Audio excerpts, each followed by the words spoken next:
Well, howdy there, Internet people. It's Belle again. So today, we're going to talk about Trump, consumer confidence, and what it means. New consumer confidence numbers came out, and they have declined. If you understand these numbers, I'll give you the important one up front. The expectations index fell to 83.9. Now, let's start with what consumer confidence is. It's one of those terms we hear all the time, and from context clues, you have a pretty good picture. But what does it actually measure? So, the Consumer Confidence Index is a survey administered by the Conference Board. It measures how people feel about the economy right now and how they feel about future prospects. The survey asks a series of questions, and those answers develop two different indexes. One is the Present Situation Index. The other is the Expectations Index. The relative value of the answers are calculated and you get a score. 100 in the score is how people felt in 1985. Why 1985? Because that was kind of a basic neutral in confidence. Kind of Goldilocks, if you will. Not too hot, not too cold. So, where are we right now?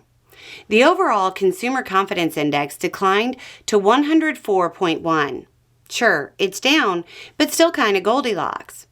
The Present Situation Index, which is current business and labor conditions, fell 9.7 points to 134.3. Then we have the Expectations Index. It fell to 83.9.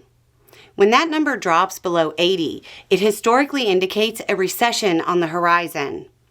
I say a lot that our economy is based on faith, and that's true in a whole lot of ways. When faith is shaken, the people lose confidence in the future. They adjust their spending habits. If you aren't sure about how things are going to play out because, hypothetically speaking, the president might do something to upset the economy, you will probably try to spend less. When people spend less, the economy slows. When the economy slows a little, companies try to protect their profits and engage in layoffs. And the recession doom loop has started. Those old enough to remember might recall George Bush Jr. seeming incredibly out of touch when shortly after 9/11, he encouraged people to go shopping. The way he presented it was, well, not great, but there was actually sound economics behind the statement. He was trying to limit the effects on the economy by avoiding a decline in consumer spending. So, what does all of this mean and why should you care?